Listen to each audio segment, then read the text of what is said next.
Hello and नमस्कार मेरे प्यारे साथियों। स्वागत है आपका मेरे YouTube channel to the point with Anand Jha में।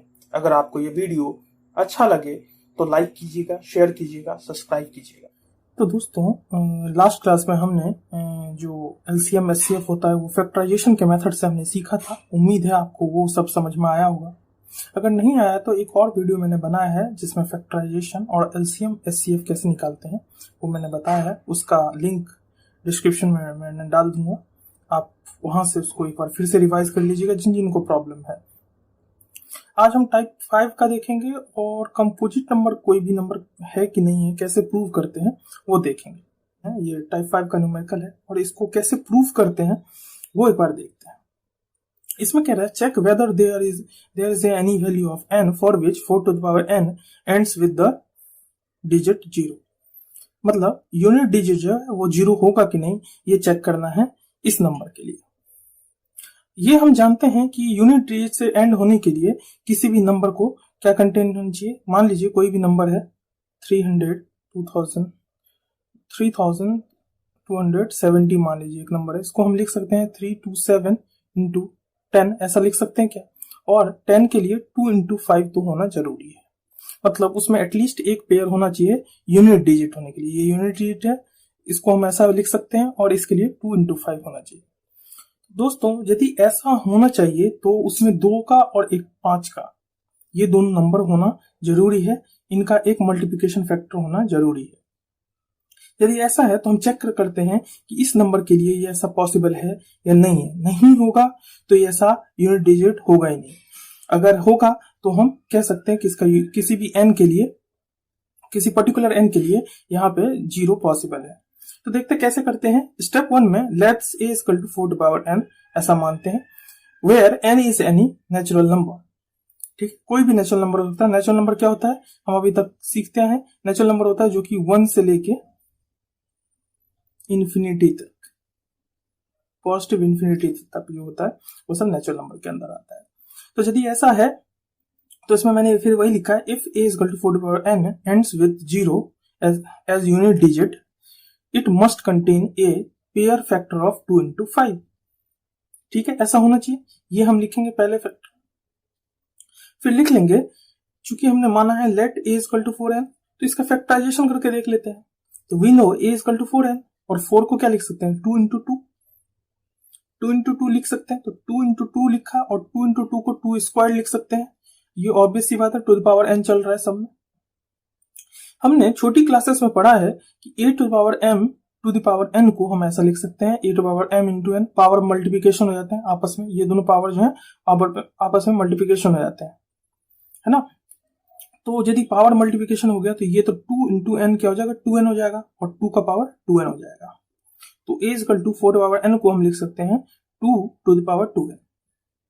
यदि हम इसका प्राइम फैक्टराइजेशन के रूप में लिखें तो क्या लिख सकते हैं, जैसे कि प्राइम फैक्टराइजेशन के रूप में कैसे, जैसे मान लेते हैं 4 है तो 4 को क्या लिखते हैं 1 into 2 into 2 equal to 1 into 2 का स्क्वायर। ऐसे रूप में यदि हम इसको लिखें a को तो कैसे लिखेंगे a equal to 4 to power n, उसको 1 इंटू 2 टू पावर 2n। यही तो एक फैक्टर ये है, एक 1 होगा। 1 को हम लिखते नहीं वैसे, फिर भी मैंने यहाँ पे दिखाने के लिए लिख दिया। ठीक है, अब इसमें कहीं भी आपको 5 तो दिख नहीं रहा है ना। लेकिन हमने यहाँ क्या पढ़ा था, यदि 0 यूनिट डिजिट 0 होगा तो उसके लिए एक फैक्टर 2 और 5 का पेयर होना चाहिए। तो 2 तो इसमें है लेकिन 5 अब्सेंट है। यदि 5 अब्सेंट है तो हम ये कह नहीं सकते कि 2 इंटू 5 का 10 तो बनेगा ही नहीं। यदि 10 नहीं बनेगा तो यूनिट डिजिट आएगा नहीं। तो फिर ऐसे लिखेंगे hence a equal to 4 power n will not contain 0 at unit place for any value of n। चाहे n की हम कोई भी वैल्यू कर दें, है ना, वो यूनिट डिजिट पे होगा नहीं। देखिए इसको एक प्रैक्टिकल रूप में यदि मैं दिखाना चाहूं तो भी दिखाता हूं। देखिए कैसे, मान लीजिए 2 पावर 2n को अब इसमें वैल्यू डाल के देखते हैं। मान लीजिए 2 का पावर 1 रखते हैं। यदि n हाफ भी होता तो भी, वैसे तो होगा नहीं लेकिन मान लीजिए हाफ होता तो भी 1 आता, मिनिमम वैल्यू तो 1 होता ही, तो 2 होता है।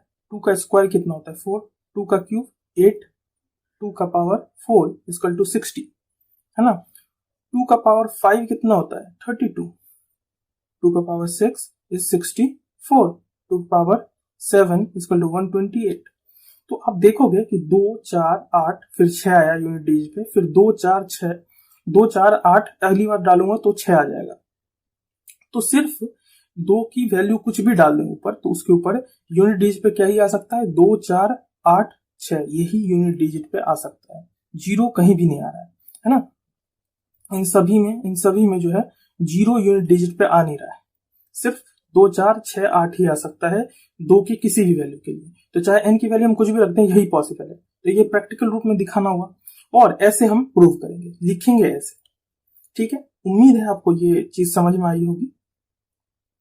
ये टाइप 5 का न्यूमेरिकल है और इसी तरीके का न्यूमेरिकल आपके एनसीईआरटी में क्वेश्चन नंबर 5 जो है वो भी इसी पे बेस्ड है। क्वेश्चन नंबर 5 में आपका 6 टू पावर n है, तो 2 का पावर n इंटू 3 का पावर n लिख सकते हैं इसमें।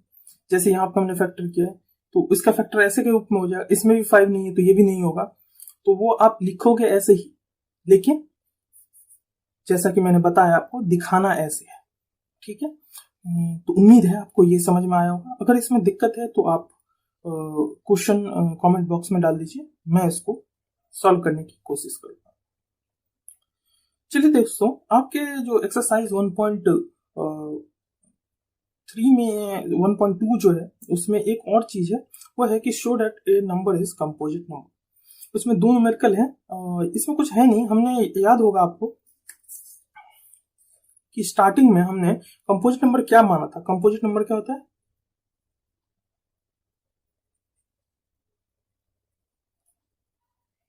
Number can express into product of prime numbers. ये कहां पे था, ये फंडामेंटल थ्योरम ऑफ अर्थमेटिक, ये हमने पढ़ा था। फंडामेंटल थ्योरम ऑफ अर्थमेटिक में ये कहता था composite number can be expressed any composite number, उसमें लिखा गया था any composite number can be express into the product of prime numbers.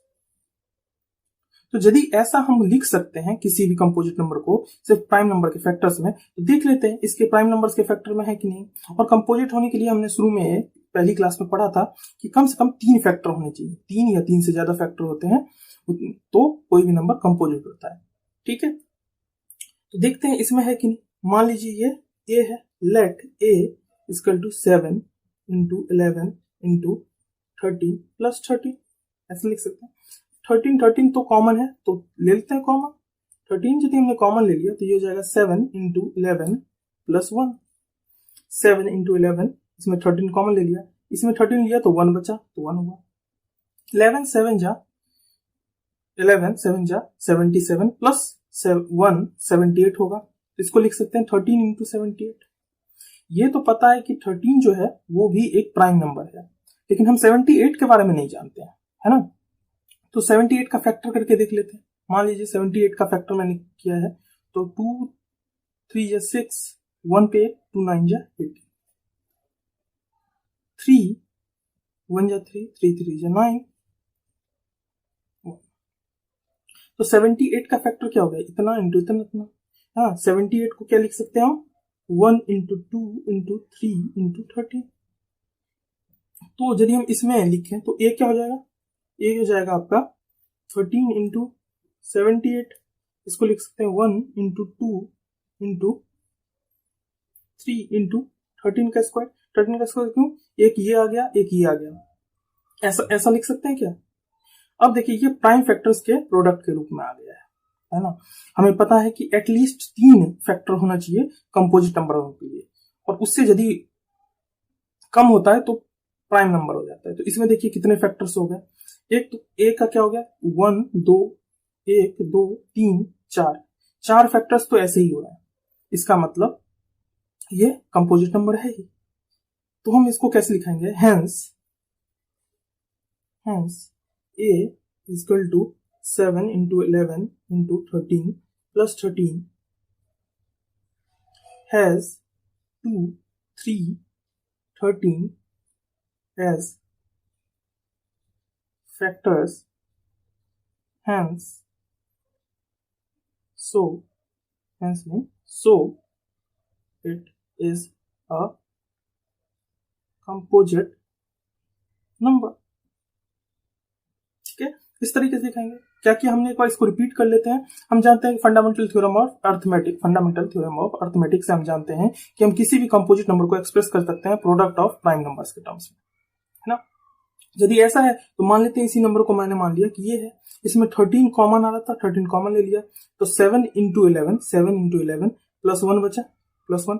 जब इसको लिखता हूं तो ये 78 के इक्वल आता है। 78 का फैक्टर किया तो 2 इंटू 3 इंटू 13 फैक्टर आ रहा है ना।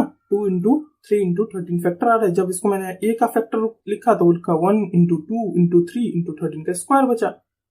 अब देखिए, हम जानते थे कि जो प्राइम नंबर होता है उसके दो फैक्टर्स होते हैं, एक तो वो खुद होता है और एक 1 होता है।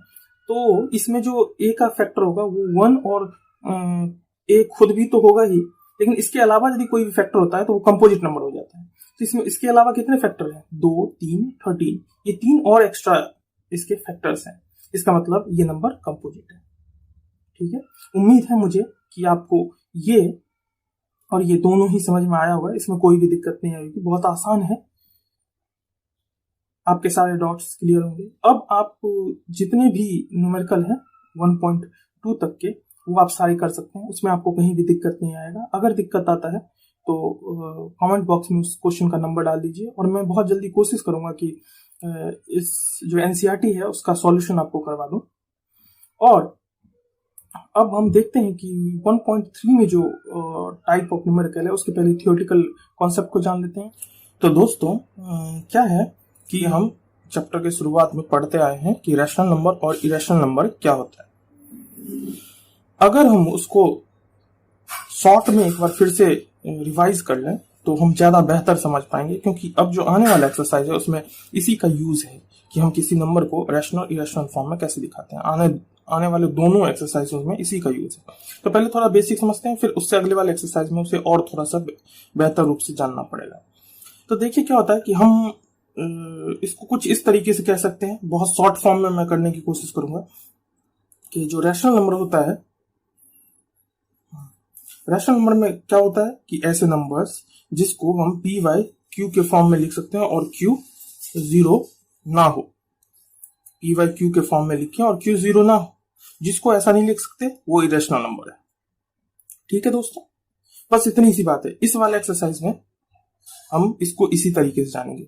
हमें पता है कि इसके कुछ एग्जांपल्स √2 है, √3 है, √5 है, पाई है, इस तरह की चीजें इसके एग्जांपल्स हैं। इसके एग्जांपल्स जैसे 1/3, 4/5, ऐसे ऐसे हो सकता है वो कंटिन्यूअस हो, है ना, रिपीट करे, रिकरिंग टाइप का हो, या फिर डेसिमल में एक बार में आ जाए। तो ये तो एक टाइप का ये रैशनल हो सकता है, ये इरेशनल नंबर होगा। जितने एक्सरसाइज 1.3 है उसमें जो पूछा गया है वो आपको इरेशनल प्रूव करने के लिए पूछा गया है। तो उसमें एक थ्योरम यूज होता है दोस्तों, वो उसका प्रूफ आपके सिलेबस में है नहीं तो वो जरूरत नहीं है हम लोगों को सीखने की, लेकिन उसके बारे में यदि हम जान लेते हैं कि वो क्या कहता है, जरा उसको उसके बेसिक्स को जान लेते हैं। ये कहता है दोस्तों कि ये थ्योरम 3 है आपका, वो कहता है कि लेट पी मतलब कोई एक प्राइम नंबर है, prime number P be a prime number if P is divides A square then P divides A where A is any positive integer। इसका क्या मतलब है, मान लीजिए कि कोई A है, उसका हम फैक्टराइजेशन करते हैं तो P1, P2, P3 ऐसे करके फॉर्म में फैक्टराइजेशन आता है ना। तो ये फिक्स है कि यहाँ पे P1 भी A को डिवाइड करता है, P2 भी A को डिवाइड करता है, P3 भी करता है। मान लीजिए इसमें से कोई एक नंबर है P, है ना, कोई P है वो A को डिवाइड कर रहा है। इसका मतलब ये है कि यदि हम स्क्वायर कर देते हैं A स्क्वायर B तो दोनों तरफ स्क्वायर हो जाएगा, है ना। तो यहां पे कह रहा है कि अब मान लीजिए यहाँ पे P1 इक्वल टू P था, तो ये तो फिक्स है कि P डिवाइड कर रहा है A को, और यहाँ पे होता तो ये क्या हो जाता, P square into P2 square ऐसे करके चलता। तो A स्क्वायर को कौन कौन डिवाइड कर रहा था, इसको हम P इंटू P कह सकते हैं। इसका मतलब P भी इसको डिवाइड कर रहा है। यही यहाँ पे कह रहा है कि P अगर कोई प्राइम नंबर है और वो किसी A का फैक्टर है तो उसके A स्क्वायर और A दोनों को ही डिवाइड करेगा। P जो है वो A स्क्वायर और A दोनों को डिवाइड करेगा। इसको जरा एक एग्जांपल के साथ समझते हैं तो ज्यादा बेहतर समझ पाएंगे। मान लीजिए एक नंबर ले लेता हूं मैं 30 का फैक्टराइजेशन करें तो 1 इंटू 2 है ना, इंटू 3 इंटू 5 है ना, 2 3 6 5 30, यही इसका फैक्टर होगा। ठीक है, अगर देखें मान लीजिए कोई p वो 2 है ना, और मान लेते हैं a जो है वो ये है नंबर है, तो क्या इसका फैक्टर है?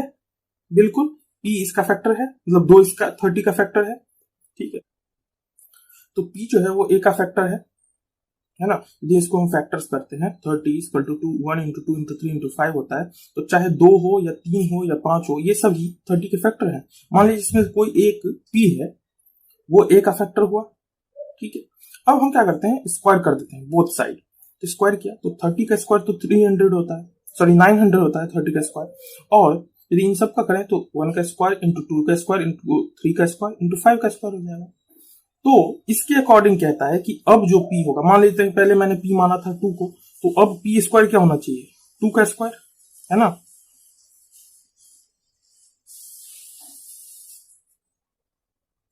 है ना, अब माना था हमने कि 2 जो है वो ये p स्क्वायर हो गया। तो क्या कह रहा है कि p जो है वो a को भी डिवाइड करेगा। देखते हैं, यदि 900 का फैक्टर करें तो ऑब्वियस सी बात है 2 का स्क्वायर भी तो इसका एक फैक्टर है, मतलब इसका मतलब 2 इंटू 2 भी इसको फैक्टर करेगा, फिर से 2 दो बार फैक्टर करेगा, तो एटलीस्ट 2 तो कर ही रहा है फैक्टर। इसका मतलब जो 2 है वो 30 का भी फैक्टर है और 900 का भी फैक्टर है ना। तो हम कह सकते हैं कि यहाँ पे यदि ये p था तो p किस किस का फैक्टर हो गया, p फैक्टर हो गया a का जो कि ये 30 था, और a स्क्वायर जो कि 900 था, दोनों का फैक्टर है। अगर ये एक का फैक्टर होगा तो दूसरे का भी होगा, यही ये थ्योरम कहता है। उम्मीद है यहां तक आपको समझ में आया होगा। तो एक्चुअल में हमने क्या किया कि अगर a कोई नंबर है और a स्क्वायर है, यदि हम इसका फैक्टर करें, मान लीजिए इसका कोई एक फैक्टर p है, तो इसका भी वो फैक्टर p होगा, यही कहता है ये थ्योरम। इसका प्रूफ नहीं है आपके सिलेबस में, तो सिर्फ आपको ये पता होना चाहिए, ये जिसको मैंने यहाँ पे मैथमेटिकली दिखाया है वो लाइन आपको पता होना चाहिए, p divides a square then p should be divide a also. ठीक है, ये कहता है। चलिए इसका एप्लीकेशन देख लेते हैं अब। तो दोस्तों ये टाइप 6 का न्यूमेरिकल हम करने जा रहे हैं, और इसी टाइप पे पूरा बेस्ड है आपका एक्सरसाइज 1.3। तो बेसिकली इसमें आपको प्रूव करना है इरेशनल नंबर, जो हमने पहले अभी पढ़ा था कॉन्सेप्ट के बारे में, उनका यूज करके हमको ये प्रूव करना है। तो यहाँ पे आपके जो क्वेश्चन में है वो थ्योरम के रूप में भी है, वो रूट 2 के लिए है। थ्योरम 4 जो है आपका रूट 2 को प्रूव करने के लिए, मतलब यहाँ x की जगह 2 था, इरेशनल प्रूव करने के लिए है, लेकिन आपके एक्सरसाइज में 5 के लिए, रूट 5 के लिए। तो मैंने इसको एक जनरलाइज कर दिया ताकि आप x की वैल्यू सिर्फ आप चेंज करें तो बाकी चीज सेम लिखनी है, सिर्फ x की वैल्यू चेंज होगी, तो वो चाहे 2 हो 3 हो 5 हो 7 हो, कोई भी प्राइम नंबर हो, उन सब के लिए ये ट्रू होगा। बाकी आपको कुछ भी चेंज नहीं करना है, सिर्फ x की वैल्यू चेंज करनी है, सबको ऐसे ही प्रूव करेंगे। तो देखते हैं कि इसको कैसे प्रूव करते हैं। तो इसमें कह रहा है कि prove that the root x is a irrational number. यहां बोल सकता था root 2 is a irrational number, root 5 is a irrational number, कुछ भी बोल सकता था, लेकिन मान लीजिए मैंने मान लिया कि x की जगह रूट x है ना, सॉरी नंबर की जगह मैंने x को ही मान लिया। x कोई भी नेचुरल नंबर हो सकता है, लेकिन वो प्राइम होना चाहिए। ठीक है, मैं प्राइम नंबर की बात कर रहा हूं। तो स्टेप फर्स्ट में क्या करेंगे, लेट जो भी दे रखा हो, चाहे रूट 2 दे रखा हो, रूट 5 दे रखा हो, रूट 7 दे रखा हो, कुछ भी दे रखा हो, वही मान लेंगे कि let root x is a rational number. Irrational prove करने को बोल रहा है तो रैशनल मान लिया कि रैशनल है। ठीक है, यदि ये रैशनल है therefore we can find two integers m and n, वहां p by q आप लिख सकते हो, m and n में कुछ भी यूज कर सकते हो, का यूज कर सकते हैं ऐसे फॉर्म लिखने के लिए कि रूट x को हम p by q के फॉर्म में दिखाना चाहिए, या फिर m by n के फॉर्म में दिखाएं जहां n 0 ना हो, ऐसे फॉर्म में बता सके जहां n 0 ना हो, लिख सकते हैं। जहां m and n क्या है, दो इंटीजर्स है, कोई भी इंटीजर्स हो सकते हैं।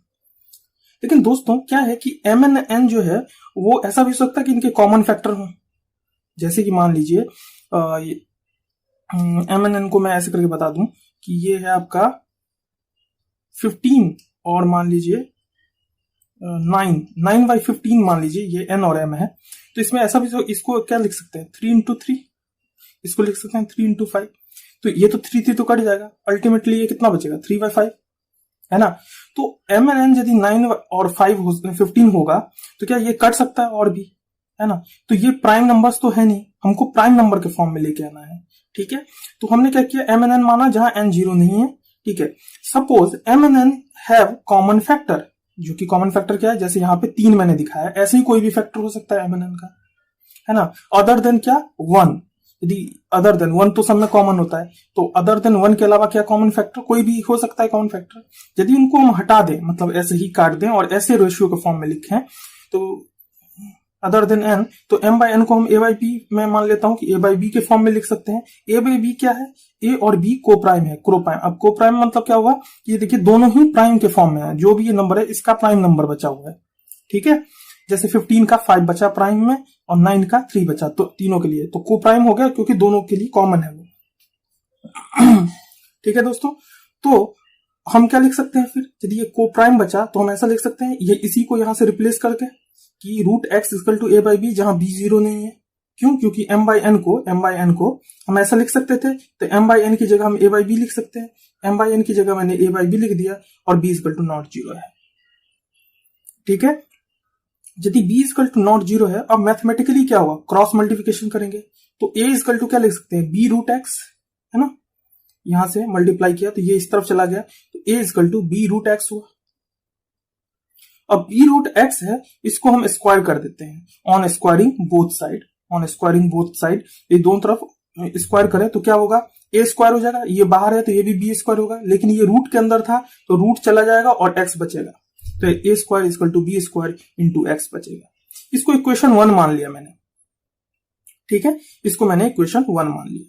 फिर स्टेप 3 में क्या करेंगे दोस्तों, इसी को यदि हम ऐसा लिखते हैं, ठीक है, a square equal to x b square, तो हमने अभी जो पहले थ्योरम पढ़ा था, इसी क्वेश्चन से पहले जो हमने एक थ्योरम पढ़ा था जिसमें कहा गया था कि यदि मान लीजिए a का जो फैक्टर है वो p है, तो a स्क्वायर का भी फैक्टर p होगा, ऐसा हमने अभी भी पढ़ा था जस्ट इससे पहले में थ्योरम में, है ना। तो यदि ऐसा हो सकता है, तो यदि हम इस फॉर्म के लिए लिखें, तो from a square equal to x into b square, इसी को मैंने ऐसे लिखा है, ठीक है। We can say that a square is divisible by x, obvious सी बात है, इसके फैक्टर ये भी है और ये भी है, तो ये तो डिविजिबल बाय x है, ऐसा कह सकते हैं। तो a भी होना चाहिए उस वाले थ्योरम से, यदि a स्क्वायर डिविजिबल है तो a भी होगा डिविजिबल बाय x, ठीक है ना। इससे पहले जो थ्योरम में हमने पढ़ा था कि a और a स्क्वायर दोनों डिविजिबल होंगे, किससे, p से, तो यहाँ p क्या है, x है, तो इसलिए ऐसा लिख सकते हैं कि a is also divisible by x from theorem, है ना। तो जब ऐसा हो सकता है तो हम क्या करेंगे, एक और स्टेप में लेके चलेंगे। मान लीजिए मैंने एक और नंबर मान लिया a equal to x times of k मान लिया, कोई भी k इंटीजर होगा, ऐसा किसी ना किसी इंटीजर के लिए तो पॉसिबल है, मैंने मान लिया किसी इंटीजर के लिए ऐसा पॉसिबल था, ठीक है, ऐसा मान लिया, ठीक है। यहां से दूसरा स्टेप है दोस्तों, यहां से यहां तक ना एक ही टाइप का चीज है जो इसको हम फर्दर करते जा रहे हैं, यहां से दूसरा स्टेप की तरफ लेके चलेंगे। ऑब्वियसली यहाँ पे 3 स्टेप हो गए, वो नहीं कह रहा हूं मैं, मेरे कहने का मतलब ये पहला पार्ट है क्वेश्चन का, यहां तक में एक पार्ट खत्म हुआ है, अब दूसरे पार्ट के लिए सॉल्व करेंगे, फिर दोनों को रिलेट करेंगे। इसलिए आपको यहां तक का जो है ना, इसको एक फॉर्म में करेंगे तो ये ईजी हो जाएगा, जल्दी आपको रिमेंबर हो जाएगा। इसको एक स्टेप के लिए मान के चलें कि ये एक स्टेप में ऐसा इतना करना है, फिर इसी को ऐसा ही करना है दूसरे स्टेप के लिए, तो जल्दी याद हो जाएगा। तो मान लीजिए a equal to x times of k मान लिया, k कोई भी इंटीजर है ना, और x तो यही वाला x है, रिमेंबर रखना, ठीक है। अब जब ऐसा लिखा है, मैंने इसको क्या किया कि a जो ये वाला इक्वेशन है, आपके a फर्स्ट वाला इक्वेशन है, वही चीज यहां भी लिखा है मैंने, मान लीजिए यहाँ पे, तो इक्वेशन 1 में मैंने पुट कर दिया a की वैल्यू क्या, x टाइम्स ऑफ k के लिए। जब ऐसा पुट किया तो क्या हो जाएगा, a टाइम्स ऑफ ये है इन इक्वेशन 1, वही लिखा मैंने, on putting a equal to x times of k in equation 1 we get x, obviously यदि मैंने इस तरफ पुट कर दिया a स्क्वायर के लिए, सॉरी इस तरफ a की जगह, तो क्या हो जाएगा, x k का whole square into b square into x, है ना, जो कि इस तरफ बचा है ना। अब जब इसको फर्दर खोल देते हैं तो क्या हो जाता है, x square into k square, है ना, x square into k square equal to b square into x, ये लिखा है यहाँ पे। x से तो x चला जाएगा, एक्स स्क्वायर का एक, तो एक x बचेगा और के स्क्वायर बचेगा, एक x बचा, के स्क्वायर बचा, दूसरी तरफ क्या बचा, बी स्क्वायर, ठीक है। इसको इक्वेशन 2 मान लेते हैं। अब देखिए क्या है दोस्तों, क्या ये इसी फॉर्म में है क्या, वेरिएबल्स अलग हैं, मतलब हो सकता है यहाँ पे ए था इसकी जगह बी है, अब यहाँ पे बी की जगह के है, लेकिन इसी तरीके का फॉर्म बना रहा है क्या? तो जैसा इसमें हमने कहा था कि ए स्क्वायर और ए का दोनों का डिविजिबल एक्स है, वैसा ही हम यहाँ कह सकते हैं कि बी स्क्वायर और बी दोनों का डिविजिबल एक्स होगा, सिमिलर कंडीशन से, उसी वाले थ्योरम से। यदि हम ऐसा कह सकते हैं दोस्तों, तो यदि ऐसा कह सकते हैं तो हम ये लिख सकते हैं ऐसा कि इक्वेशन 2 है ना, from equation 2 b square is equal to k square into x, we can say that b square is divisible by x, then b is also divisible by x from theorem. वही चीज मैंने लिखा जो यहाँ पे मैंने लिखा था, है ना, ये चीज जो मैंने ये लाइन और ये लाइन जो लिखा है वही दोनों लाइन यहाँ भी लिखा है, इसलिए मैंने बोला कि यही चीजें अब रिपीट होती चली जाएंगी, इसलिए यहां तक का पार्ट एक मान लीजिए और यहां से फिर दूसरा उसी को पार्ट मानिए, सिमिलर होगा वो, है ना। ऐसा लिख सकते हैं जैसा कि मैंने इसके लिए लिखा, फिर इसके लिए भी ऐसे लिख सकते हैं। तो यहां पे हम क्या लिख रहे हैं कि बी और बी स्क्वायर दोनों डिविजिबल हैं एक्स के, मतलब बी और बी स्क्वायर दोनों का एक फैक्टर एक्स भी है, ठीक है, ऐसा कह सकते हैं। तो हम ये क्या कह सकते हैं, फ्रॉम ए स्क्वायर, जो कि ये वाला इक्वेशन है, याद होगा आपका इक्वेशन 1 जो है, ये इक्वेशन 1 हुआ, इक्वेशन 1 से और ये इक्वेशन 2 है, इक्वेशन 1 और इक्वेशन 2 से हम ये ऑब्जर्व कर सकते हैं कि ए और बी दोनों का क्या है, एक कॉमन फैक्टर है, क्या है, एक्स। तो इसलिए ऐसा लिख सकते हैं, we observe that a and b both are divisible by x, है ना, hence x is a common factor of a and b, है ना, क्योंकि दोनों डिविजिबल है तो दोनों का फैक्टर है, एक कॉमन फैक्टर है एक्स, है ना। यदि दोनों, लेकिन हमने ऊपर क्या लिखा था कि ए बी अब को प्राइम है, मतलब कि अब ए और बी को हम इस फॉर्म में लिख चुके हैं, अब इन दोनों में कोई फैक्टर नहीं बचाना चाहिए, है ना। ए बी अब को प्राइम है, ऐसे यहां पे लिखा भी हमने कि को प्राइम है, अब इनमें कोई कॉमन फैक्टर है नहीं बचा हुआ, है ना। तो जब कॉमन फैक्टर नहीं बचा, लेकिन यहां पे जब देखते हैं हम उसी तरीके इक्वेशन यूज करके देखते हैं, तो यहां पे तो कॉमन फैक्टर आ रहा है जो कि एक्स है ना, जो एक्स आ रहा है वो कॉमन फैक्टर है ए बी में, यहां से तो ये पता चल रहा है। ऊपर में लेकिन हमने उल्टा देखा था, है ना, वहां पे हमने सॉल्व भी किया था कि दोनों ए बी का नहीं होना चाहिए फैक्टर, लेकिन यहाँ पे प्रूफ से क्या निकल रहा है कि ये तो है। बट इनिशियली, इसलिए यहां लिखेंगे स्टेप 5 में, but initially assume that a and b are coprime, जो कि मैंने अभी को बताया है, hence they must not have common factor, है ना, को प्राइम है तो कॉमन फैक्टर तो होना ही नहीं चाहिए, which is contradict our assumptions, जो कि हमारा जो एजम्पशन है, एजम्पशन क्या था कि हम x को, एजम्पशन क्या था कि x को हम m बाई n के फॉर्म में लिख सकते हैं या फिर a बाई b के फॉर्म में लिख सकते हैं, है ना। और a बाई b का फॉर्म क्या होता है, ये तो इरेशनल के लिए होता है, जो कि हमने x को माना था इसलिए ऐसा लिखा था, है ना। तो हमने जो माना था कि जो कि कॉन्ट्राडिक्ट कर रहा है हमारे एजम्पशंस को, जो हमने एजम्पशंस माने थे इसके लिए कि x को हम लिख सकते हैं a बाई b के फॉर्म में, जहां b 0 ना हो और a b को प्राइम हो, लेकिन को प्राइम तो हुआ नहीं क्योंकि दोनों के कॉमन फैक्टर बचे हैं। इसका मतलब हमने जो कॉन्ट्राडिक्ट किया था कि ये रैशनल फॉर्म में हम इसको लिख सकते हैं, वो नहीं लिख सकते, है ना, इस फॉर्म में इसको नहीं लिख सकते रूट एक्स को।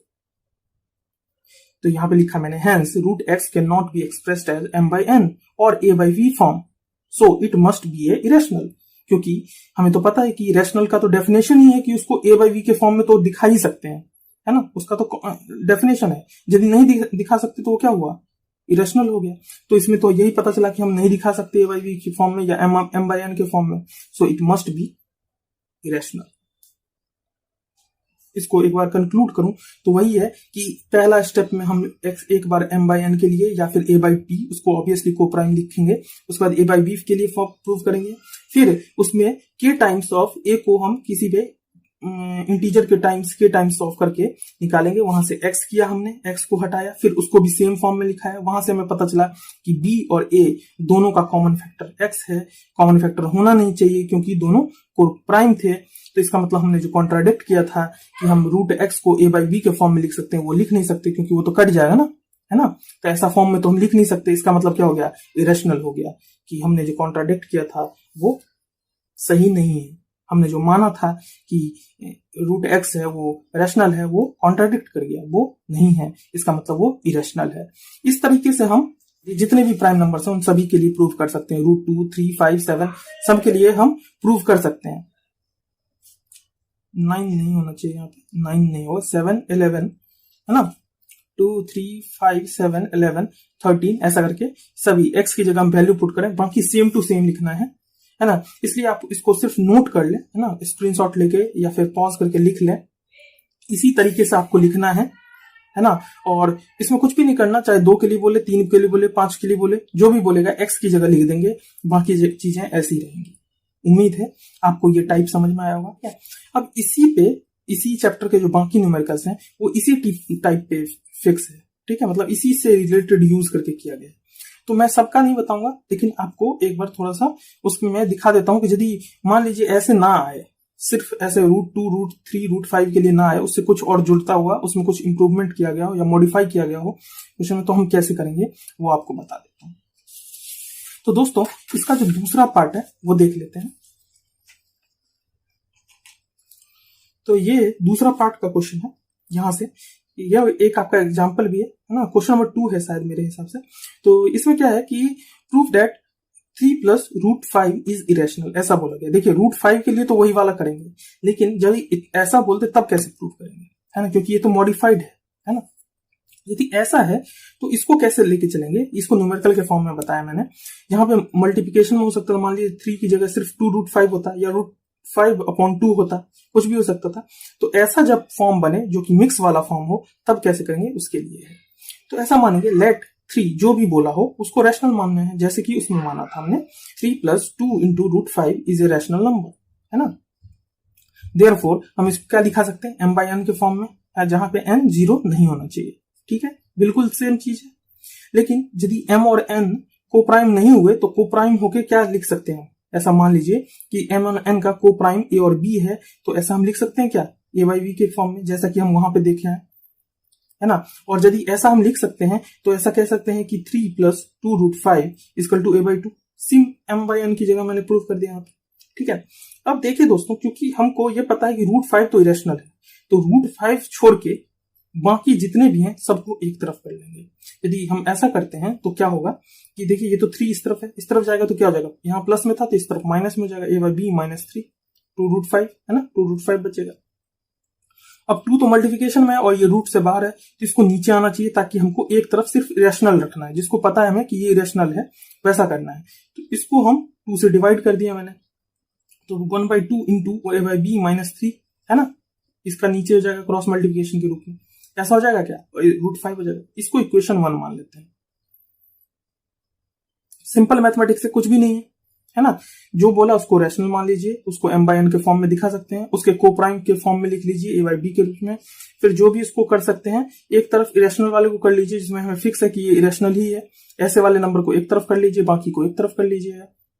अब देखिए इसको यदि मैं खोलूं तो ये p/q का ही फॉर्म बन रहा है अभी भी, है ना, किसी ना किसी वैल्यू चेंज हो गई, ठीक है। अब a - 3 भी ऊपर आ जाएगा, /2 भी नीचे आएगा यदि इसको मैं पूरा सॉल्व करूं तो, लेकिन अभी भी ये p/q का ही कोई ना कोई फॉर्म है ना। यदि ऐसा है इसका मतलब ये तो रैशनल नंबर है, लेकिन ये तो हम जानते हैं कि ये इरेशनल था। तो इसका मतलब क्या है कि हमने जो माना था कि a/b के फॉर्म में लिखा था वो सही नहीं लिखा, इसका मतलब हमने गलत लिख दिया है कि a/b के फॉर्म में, ये = a/b के फॉर्म में हम लिख सकते हैं, ये हमने गलत लिखा है, ठीक है। लेकिन ये तो समझ गए हम ऐसे करके, लेकिन इसको लिखेंगे कैसे, सिंस ऐसे लिखेंगे, since a, b, 2 and 3 are integers, obvious सी बात है, इंटीजर्स का ही फॉर्म लिखते हैं। So 1/2 times of a/b - 3 will be rational, है ना, इंटीजर्स का ही तो रेशियो है p/q का फॉर्म। जैसे ये है, इसको मैं क्या लिख सकता हूँ, a, यहाँ इन दोनों का ले लू मैं 3b/2b, ऐसा हो जाएगा क्या, 2b के साथ मल्टीप्लिकेशन हो जाएगा, इस तरफ जाएगा तो ये आपका 3b हो जाएगा, तो a - 3b। अब ये देखिए ये भी तो कोई p/q का ही फॉर्म है, जहां q 0 नहीं है, हाँ, ये भी तो कोई फॉर्म बना रहा है, इसका मतलब ये रैशनल है। और ये यदि रैशनल है तो इसको भी रैशनल होना चाहिए, क्योंकि ऐसा तो नहीं होगा कि रैशनल और इरेशनल इक्वल हो जाएंगे, है ना। तो इसका मतलब ये जो हमने माना था a/b का फॉर्म, ये गलत मान लिया था, है ना। लिखेंगे ये रैशनल हो गया, but we know the √5 is irrational, hence 1/2 times of a/b - 3 जो कि ये है will be also a irrational form of equation 1, है ना, इक्वेशन 1 इसको माना था हमने। Hence our assumptions 3 + 2√5 is a rational was wrong और फॉल्स, कुछ भी लिख सकते हैं। Therefore 3 + 2√5 is irrational. ठीक है, इस तरीके से इसको करेंगे। ये उससे छोटा हो जाता है पहले वाले क्वेश्चन से, है ना। इसमें आपको कुछ करना नहीं है, उसमें फिर भी थोड़ा आपको थ्योरी लिखना पड़ता है। आप 1 से 2 क्वेश्चन के लिए प्रैक्टिस करोगे तो ये भी हो जाएगा पहला वाला क्वेश्चन, और ये भी हो जाएगा। इन्हीं दोनों थ्योरम पर बेस्ड आपका एक्सरसाइज 1.3 है। अब एक्सरसाइज 1.3 का कोई भी ऐसा क्वेश्चन न्यूमेरिकल नहीं होगा जो आपसे नहीं बनेगा। उम्मीद है आपको यहां तक समझ आया होगा। यदि नहीं आया है तो कमेंट बॉक्स में डालिए, मैं इसको सॉल्व करने की कोशिश करूंगा। चलिए अब यहां से एक्सरसाइज 1.4 के लिए जो उसका कॉन्सेप्ट है उसको जान लेते हैं। बहुत रिलेटेड कॉन्सेप्ट है, कुछ भी नहीं करना, उसमें पूरा इरेशनल के ऊपर बेस्ड है। इसमें हमने इरेशनल फॉर्म को प्रूव करने की सीखा है। उसमें भी कुछ ऐसा ही है, वो भी इजी ही है, या तो रैशनल होगा या इरेशनल होगा। तो उसका थोड़ा सा थ्योरी जान लेते हैं, फिर उसके बाद उसके जो उसमें किस तरीके के न्यूमेरिकल आते हैं वो उसके टाइप्स देख लेंगे। ठीक है दोस्तों, चलिए देखते हैं उसको। दोस्तों आपको याद होगा कि जब हमने शुरू में इस चैप्टर को चालू किया था तब हमने रैशनल और इरेशनल नंबर के बारे में पढ़ा था कि रैशनल नंबर क्या होते हैं, इरेशनल नंबर क्या होता है, उसको कैसे एक्सप्रेस करते हैं। और आज भी हमने अभी कुछ देर पहले ही देखा कि रैशनल को यदि हम दिखाना चाहें तो PYQ के फॉर्म में दिखा सकते हैं। इरेशनल वो होता है जो PYQ के फॉर्म में नहीं दिखाया जाता है। लेकिन दोस्तों जब हम डेसिमल सिस्टम की बात करते हैं, जब हम डेसिमल्स के फॉर्म में दिखाना चाहते हैं, तब यदि हम उसको सिंपल फॉर्म में बताएं, मतलब एक शब्द में हमको बताना पड़े कि रैशनल नंबर क्या होता है, तो ऐसे नंबर्स जो कि डेसिमल के बाद, रैशनल की बात कर रहा हूं मैं, रैशनल्स की बात कर रहा हूं मैं, जो रैशनल्स नंबर होंगे, रैशनल नंबर होंगे, उनकी बात कर रहा हूं, या तो वो डेसिमल में कुछ ऐसे हो जाए 0.5 हो, 0.3 हो, ऐसा टाइप का हो, या फिर ऐसे हो 1.3333 रिपीटेड टाइप के, या रीअकरिंग जिसको कहा जाता है, रिपीटेड या रीअकरिंग टाइप के हो। मतलब या तो हमको उनको पैटर्न पता हो, है ना। जब पैटर्न पता होगा तो हम उसको PYQ के फॉर्म में लिख पाएंगे। ठीक है, और इरेशनल को यदि हम देखें ऐसे करके, इरेशनल्स की बात करें तो क्या होगा कि दोस्तों ऐसे जिनका पैटर्न फॉलो नहीं होता, ऐसे नंबर जो रीअकर नहीं होते, √2 होता है, √3 होता है, √5 होता है, पाई होता है ना। ऐसे नंबर्स जो होते हैं वो ना तो अपने आप को रिपीट करते हैं और ना ही डेसिमल के बाद खत्म होते हैं। ना ये खत्म होगा ना रिपीट करेगा, बढ़ता ही जाएगा। तो ऐसे फॉर्म को हम PYQ के फॉर्म में नहीं लिख सकते, है ना, नहीं लिख सकते। इसलिए ये इरेशनल नंबर होते हैं जिनको हम लिख सकते हैं, जो डेसिमल के बाद या तो खत्म हो जाए कुछ पॉइंट्स के बाद, या फिर ऐसे पैटर्न बना पाए तो हमको पैटर्न पता जाएगा। जैसे ये, इसको हम क्या लिख सकते हैं 4/3, तो ये PYQ ही तो फॉर्म है, 4/3 के फॉर्म में लिख सकते हैं। तो ये रैशनल हो गया, बाकी इरेशनल हो गया।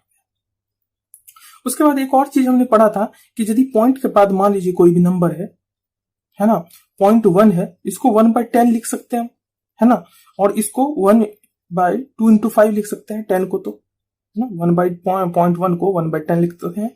और जब 10 है इसको हम 2 × 5 लिखते हैं। ये मैं इसलिए बता रहा हूं क्योंकि किसी भी नंबर को जो जीरोस होते हैं वो कैलकुलेट करने हो तो उसमें 2 और 5 कैलकुलेट कर लेते हैं, तो हमको पता जाता है कि कितने पॉइंट के बाद इसमें जीरो आएगा। उसका हम यूज कैसे करेंगे वो अभी हम आगे देखेंगे। तो दोस्तों ये आपके एक्सरसाइज 1.4 के जो थ्योरम्स हैं वो ये 3 थ्योरम है। कोई भी चीज ऐसा नहीं है जिसको आपको प्रूव करना है, प्रूव है नहीं आपके सिलेबस में। थ्योरम क्या कहता है वो जानना जरूरी है, और इसके थ्योरम्स ऐसे भी नहीं है कि बहुत ज्यादा कुछ इंपॉर्टेंट टाइप के हैं। हम इसको मैथमेटिकली समझ लेते हैं तो कुछ भी प्रॉब्लम नहीं होगा। देखते हैं कि क्या कहता है थ्योरम 5। क्या कहता है, if x is a decimal number की बात कर रहा है, विच टर्मिनेट, मैंने जिसकी बात बोला था कि 4 डिजिट के बाद या 5 डिजिट के बाद टर्मिनेट कर जाए, मतलब रिपीट ना करता रहे, ना आगे नंबर बढ़ता रहे, जैसे कि 0.625 ये है, ये टर्मिनेट करके, है ना। तो कह रहा है x is a decimal number, obvious सी बात है, इसी की बात कर रहा है। x is a decimal number which terminate, then PYQ, x equal to PYQ के फॉर्म में लिख सकते हैं, जहां पे Q 0 नहीं है, और Q का फॉर्म क्या होगा, यहाँ पे Q है, Q मतलब नीचे वाला, इसको हम PYQ के फॉर्म में लिख सकते हैं, जहां Q क्या होगा 2 का पावर कोई m होगा और 5 का पावर n होगा, ऐसे फैक्टर्स होंगे। ये कैसे कैलकुलेट करेंगे दोस्तों, देखते हैं। देखिए जैसे 0.625 है तो 6.625 को ऊपर भी कितने डिजिट, 1 2 3, जितने डिजिट के बाद, पॉइंट के बाद जितना डिजिट है उतने जीरो से मल्टीप्लाई कर दीजिए, और नीचे भी, क्योंकि ये तो कट जाएगा, सेम हो जाएगा, है ना। इसको यदि मल्टीप्लाई करते हैं तो कितना हो जाएगा, 625/1000। अब हमको पता है कि एक जीरो के लिए 2 into 5 फैक्टर होता है, इसके लिए भी 2 into 5 होगा और इसके लिए भी 2 into 5 होगा। तो क्या हम लिख सकते हैं 625/2 का क्यूब इंटू 5 का क्यूब। अब देखिए ये जो 2 का क्यूब है और 5 का क्यूब है, ये कुछ इसी फॉर्म में दिखा रहा है क्या, इसी फॉर्म में दिखा सकते हैं जब टर्मिनेट करे। याद रखिए ओनली लिखा हुआ है, ओनली जब टर्मिनेट करता है तो p बाई क्यू के फॉर्म में दिखाएंगे, और q कैसा होना चाहिए, 2 बाई फॉर्म इतना। क्या इसी के फॉर्म में है क्या, कोई और चीज है इसमें, नहीं है। तो इसका मतलब यही आपको बता रहा है कि जब कोई भी टर्मिनेट करे, टर्मिनेट करने वाले नंबर के लिए हम इसी तरीके का फॉर्म दिखाएंगे जिसमें q सिर्फ यही फॉर्म बनाएगा। ये पहला थ्योरम कहता है आपका। उसके बाद जो दूसरा थ्योरम है इस चैप्टर का, वो कहता है, इस एक्सरसाइज का, वो कहता है x को हम p बाई क्यू के फॉर्म में लिख सकते हैं, जहां q इक्वल टू 0 ना हो, ये रैशनल नंबर होगा, ठीक है। और q किस फॉर्म में हो, 2 into 5 के फॉर्म में हो, ठीक है। जो ये कह रहा है उसी को उल्टा कह रहा है।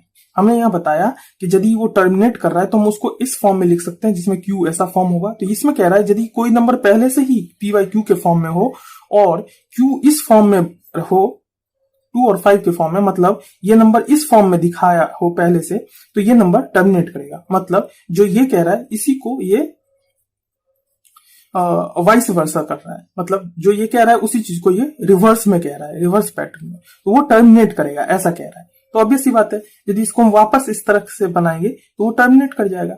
इसको कैसे करेंगे, डिवाइड कर दे के देख लीजिए, है ना। तो ये दोनों जो थ्योरम है वो एक दूसरे को जस्ट जो ये कह रहा है उसी को दूसरे वर्ड्स में कह रहा है वो, है ना। अब देखते हैं थ्योरम 7 क्या कहते हैं। थ्योरम 7 जो है वो आपका नॉन टर्मिनेटिंग के लिए है। ये दोनों टर्मिनेटिंग के लिए था, ये भी टर्मिनेटिंग के लिए था, ये भी टर्मिनेटिंग के लिए था, ये नॉन टर्मिनेटिंग के लिए है।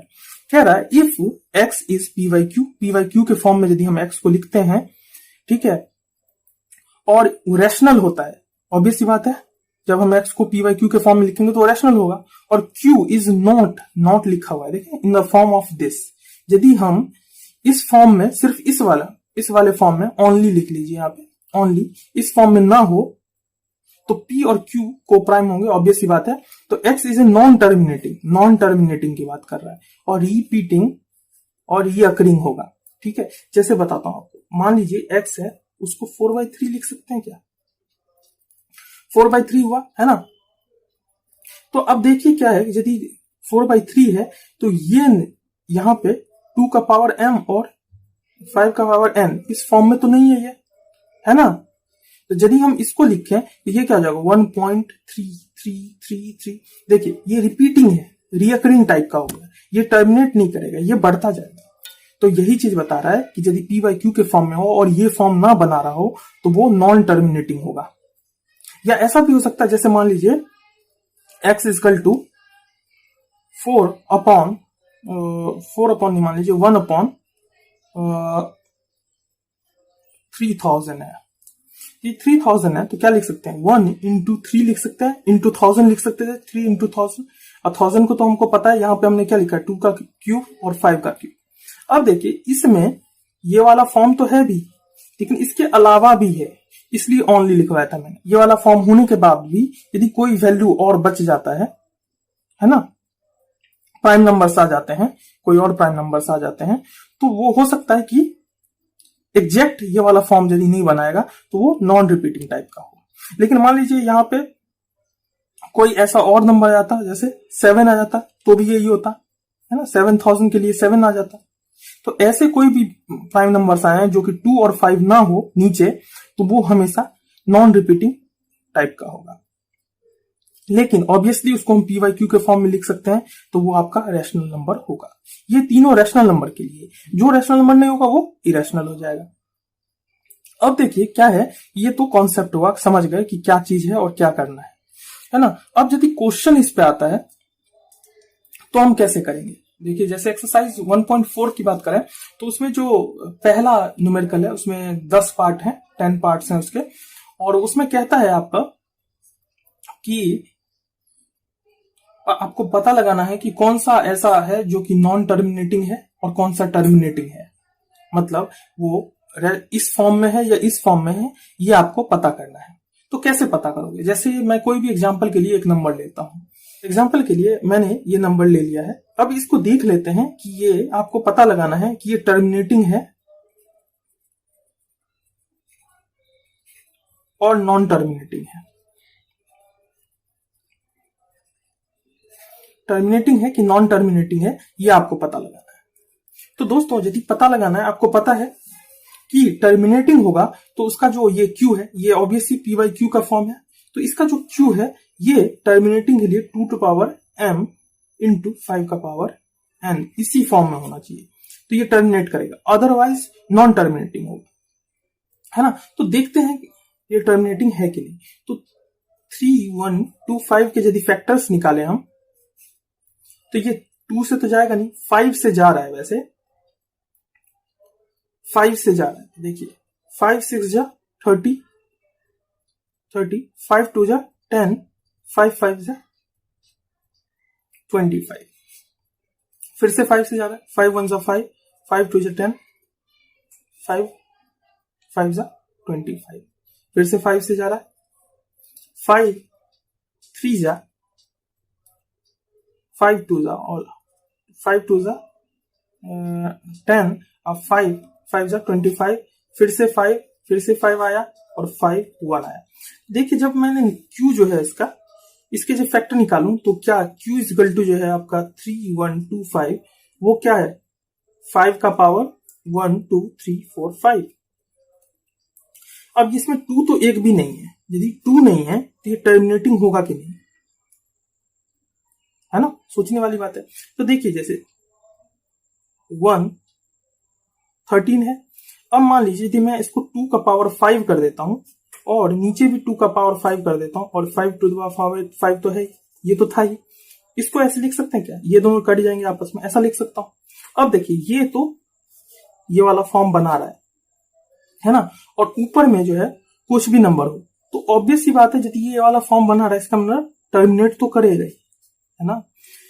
तो कैसे पता करेंगे, देखिए कि 5 और 2 होना चाहिए, यदि सिर्फ 5 हो तो हम ऊपर नीचे मल्टीप्लाई करके हम इसको इस वाले फॉर्म में ला सकते हैं, सिर्फ 2 होता तो हम 5 से ऊपर नीचे मल्टीप्लाई करके इस वाले फॉर्म में बना लेते, है ना। तो इसका मतलब ये टर्मिनेटिंग तो है ना, ये नहीं कि सिर्फ 5 है तो इसका मतलब नहीं होगा, हो सकता है हम इसको ऊपर नीचे 2 से बराबर मल्टीप्लाई करके हमने इसको जीरोस के फॉर्म में कर दिया, है ना,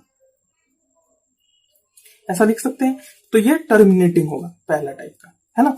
इस तरीके से हम पता करेंगे टर्मिनेटिंग है कि नहीं। एक और मैं आपको लेकिन एग्जांपल समझाता हूं, 6/15 है आपका 8th क्वेश्चन, है ना, 6/15 है। अब देखिए 6 को मैं क्या लिख सकता हूं, 2 इंटू 3, इसको लिख सकता हूं मैं 3 इंटू 5, ऐसा लिख सकता हूं क्या।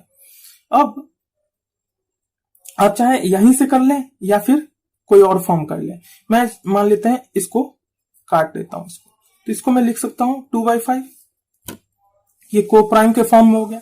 अब जब को प्राइम के फॉर्म में हो गया तो देखिए नीचे सिर्फ 5 है, नीचे क्या होना चाहिए 2 और 5 का मल्टीप्लीकेशन। यदि मैं ऊपर भी 2 से मल्टीप्लाई कर दूं नीचे भी 2 से मल्टीप्लाई कर दूं, अब नीचे क्या आ गया 10 आ गया, तो ये 2 का पावर 1 इंटू 5 का पावर 1 हो गया Q। तो इसका मतलब 2 पावर m इंटू 5 का पावर n का फॉर्म बना रही है, तो मतलब ये टर्मिनेटिंग हो गया।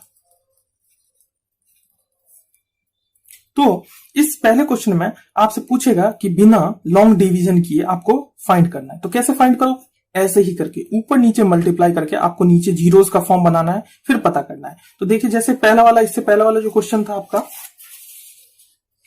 है ना, इससे पहला वाला जो क्वेश्चन था आपका ये, इसके लिए मैं आप यदि बिना डिवीजन किए लिखूं तो कैसे लिख सकता हूं, जैसे 13/3125 था, इसको हमने 13 इंटू 2 to power 5 लिखा, फिर ये 5 का पावर 5 तो था, 2 का पावर 5 हो गया। अब दोस्तों ये पता है 13 और ये कितना होता है 32, 2 का पावर 5 32 होता है क्या, है ना। और नीचे देखें 2 का पावर 5 और 5 का पावर 5 और 2 का पावर 5, ये कितना हो जाएगा 10 का पावर 5, है ना। तो अब यदि मैं इसको पहले 32 से 32 मल्टीप्लाई बाय 13 करूं तो कैसे कर सकते हैं, ये हो जाएगा आपका 96 और 32 ऐड कर दें 6 11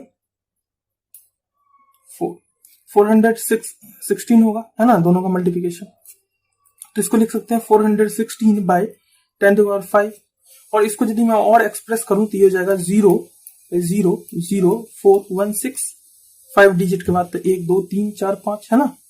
ये क्या होगा टर्मिनेटिंग है, ऐसे शो करेंगे कि ऊपर वाले को मल्टीप्लाई करके देख लीजिए, फिर नीचे को सिर्फ जीरोस के 10 to power 5 के फॉर्म में या 10 to power जो भी होगा उसके फॉर्म में बना लीजिए। इस वाले के लिए लिखूं तो जैसे देखिए इस वाले को करता हूं तो कैसे करेंगे, 6/15 को मैं लिख सकता हूं 2 into 3 into 5, 3 गया, इसको 2/5 लिख सकते हैं, फिर ऊपर भी मल्टीप्लाई नीचे भी मल्टीप्लाई किया, अब ये हो गया 4/10, इसको लिख सकता हूं 0.5, ये भी टर्मिनेटिंग हो गया। तो बिना लॉन्ग डिवीजन की ऐसे करके हम दिखाएंगे दोस्तों, है ना, कि टर्मिनेटिंग है कि नहीं है। एक ऐसा भी ले लेते हैं जो कि टर्मिनेटिंग ना हो। एक क्वेश्चन है 129 बाय 2 का स्क्वायर इंटू 5 का पावर 7 इंटू 7 का पावर 5, है ना। तो देखिए इसमें m/5 के फॉर्म में एक और एक्स्ट्रा आ गया, है ना। ये जैसे 7 है तो ऊपर 2 का पावर 5 से मल्टीप्लाई करें तो ये भी 7 हो जाएगा, है ना, नीचे भी करेंगे तो 7 हो जाएगा। तो इसको तो 10 के फॉर्म में बना लिया हमने, ये नहीं बनेगा, इसका मतलब ये नॉन टर्मिनेटिंग है ना दोस्तों। क्वेश्चन नंबर 2 जो है आपका, उसमें कह रहा है कि आपको टर्मिनेटिंग वाला है, उसको दिखाना है आपको कि वो टर्मिनेटिंग है कि नहीं। तो वो आपको डिवीजन से आप दिखा सकते हैं कि डिवाइड करके दिखा देंगे, यहां से तो आप पता कर लोगे कि कौन सा टर्मिनेटिंग है नॉन टर्मिनेटिंग है। जिसके सिर्फ 2 और 5 हो फैक्टर में वो टर्मिनेटिंग होगा, जिसमें 2 5 के अलावा भी कोई हो तो जैसे ये होगा, ये नॉन टर्मिनेटिंग टाइप का होगा। नॉन टर्मिनेटिंग होगा तो वो आपको डिवीजन से दिखाना पड़ेगा, आप कर लोगे, उसमें कोई दिक्कत नहीं है। या फिर आप ऐसे थियोरेटिकल भी बता सकते हो कि सिर्फ इसमें 2 फैक्टर हैं, इसके अलावा इसमें फैक्टर, इसका मतलब ये नॉन टर्मिनेटिंग होगा, आप ऐसे भी दिखा सकते हो थियोरेटिकली। क्वेश्चन नंबर 3 जो है वो आपको रैशनल और इरेशनल फॉर्म लिखने के लिए बोल रहा है। तो देखिए दोस्तों, हमने अभी इस क्लास में भी देखा है कि पी वाई क्यू का फॉर्म जो होता है वो रैशनल का होता है, और पी वाई क्यू का फॉर्म हम उसी का लिख सकते हैं जो कि टर्मिनेटिंग टाइप का हो या फिर रिअकरिंग टाइप का हो, है ना, उसका हम पी वाई क्यू फॉर्म लिख सकते हैं। तो क्वेश्चन नंबर 3 जो है, क्वेश्चन नंबर 3 का फर्स्ट जो है वो है आपका 43.123456789 ऐसा है ना। तो अब इसको हम कैसे लिखें, इसको यदि मैं यहां से डेसिमल हटा दूं नीचे कितना आएगा, 1 2 3 4 5 6 7 8 9 9 आ गया क्या। तो हम फिर इसको कैसे लिख सकते हैं, 4 3 1 2 3 4 5 6 7 8 9 अपॉन ये 9 टाइम्स, मतलब ये 9 टाइम्स जो भी होगा, तो ये पी वाई क्यू का फॉर्म हो गया। इसका मतलब ये जो है ये आपका क्या है, जो रैशनल नंबर है वो पी वाई क्यू का फॉर्म हो गया इसके लिए। ऐसे ही क्वेश्चन नंबर जो 3 है, 3 के लिए क्या है दोस्तों, 3 में जो है वो भी कुछ ऐसा ही नंबर है, लॉन्ग डिवीजन टाइप का है, 43.123456789 के ऊपर बार लगा हुआ है। बार मतलब ये अब फिर से जो अब इससे आगे जो होगा वो 1 2 3 4 इसी चीज को रिपीट करेगा, बार बार करता ही जाएगा इनफाइनाइट टाइम्स। जब ऐसा होता है दोस्तों, तो ये भी ये रीअकरिंग टाइप का होगा, तो ये भी आपको पीवाईक्यू के फॉर्म में लिख सकते हैं। इसको कैसे लिखेंगे पीवाईक्यू के फॉर्म में, उसके लिए एक मेथड है, वो मैं अभी बताऊंगा, ठीक है। इसको अभी मैं एक बार करके दिखा दूंगा कि कैसे करेंगे, पीवाईक्यू के फॉर्म में कैसे लिख सकते हैं हम।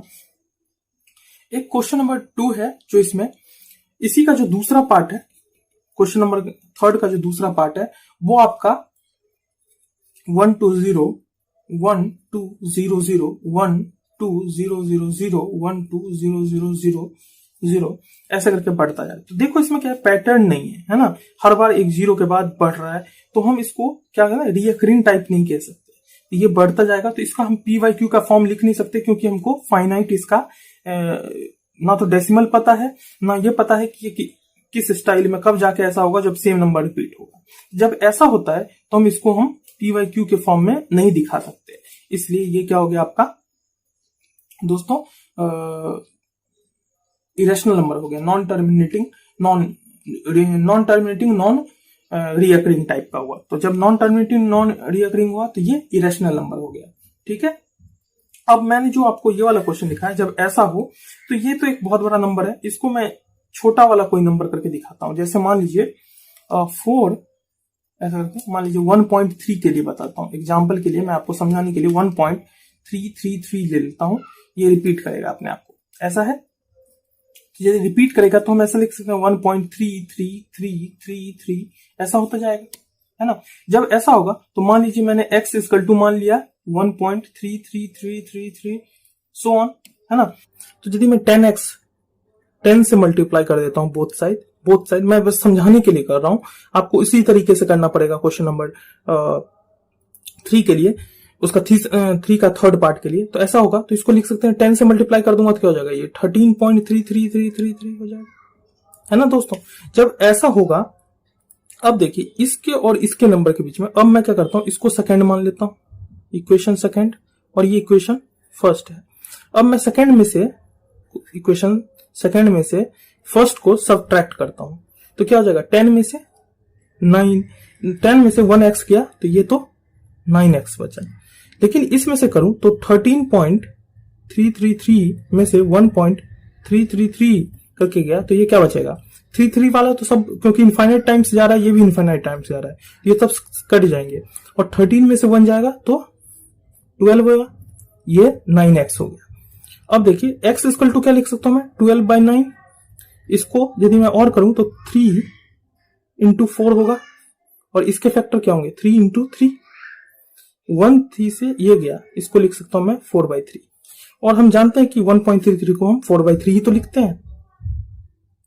तो दोस्तों इस तरीके से हम पीवाईक्यू के फॉर्म में लिखते हैं। जैसे इसमें कितने हैं, 9 डिजिट्स हैं, उसके बाद फिर से रिपीट कर रहा है, तो 9 डिजिट के लिए 10⁻9 से दोनों तरफ मल्टीप्लाई, इसको जैसे x मान लिया तो 10⁻9 से दोनों तरफ मल्टीप्लाई करना पड़ेगा, तो फिर ये इस तरफ आ जाएगा और फिर से 1.9 आएगा, फिर वैसे ही सब्ट्रैक्ट कर देंगे और फिर पीवाईक्यू का फॉर्म लिखेंगे।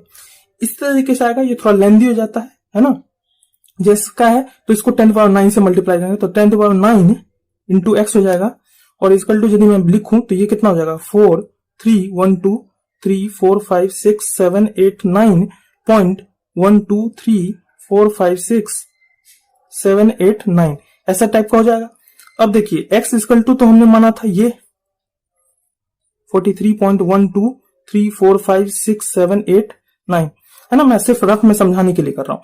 x ये हो गया, ये हो गया, अब सब्ट्रैक्ट कर देते हैं तो ये तो बहुत बड़ा नंबर हो जाएगा ना, उतना बड़ा नंबर लिखना पड़ेगा, 9999 करके आ जाएगा, है ना। और पॉइंट के वाले ये वाला जो हिस्सा है और ये वाला जो हिस्सा है वो सब्ट्रैक्ट हो जाएगा, और इतने में से 43 हम सब्ट्रैक्ट कर देंगे, है ना, और इसमें से x होगा तो 9999 करके आएगा, और इस तरफ होगा, फिर हम x की वैल्यू यहां से निकाल लेंगे। इसको हम पीवाईक्यू के फॉर्म में लिखना कहते हैं, और इस तरीके से हम पीवाईक्यू के फॉर्म में किसी भी नंबर को, रिकरिंग टाइप को लिख लेते हैं। तो यहीं तक जो है आपके सिलेबस में है, और आप अब जितने भी क्वेश्चन है इस चैप्टर के वो सबके सब लगा सकते हैं, उसमें आपको किसी तरीके की परेशानी नहीं होनी चाहिए। जो भी कॉन्सेप्ट था वो सब मैंने बता दिया है। यदि अब भी किसी तरीके का प्रॉब्लम आपको हो तो आप कमेंट बॉक्स में लिख दीजिए, और या फिर आप जो हमारा टेलीग्राम चैनल है उसमें भी अपने क्वेश्चन को डाल सकते हैं, डाउट को डाल सकते हैं। नहीं होगा तो मैं फिर से एक वीडियो बना के आपको दिखा दूंगा। तो आज के लिए इतना ही। जो अगली जो वीडियो होगी या अगले जो चैप्टर, अगले जो लेक्चर्स होंगे उसमें हम नेक्स्ट चैप्टर जो है आपका वो चालू करेंगे। तो तब तक के लिए थैंक यू वेरी मच। यदि आपको पसंद आया हो तो अपने दोस्तों को जरूर बताइएगा और इस चैनल को प्लीज सब्सक्राइब कीजिए। Thank you very much.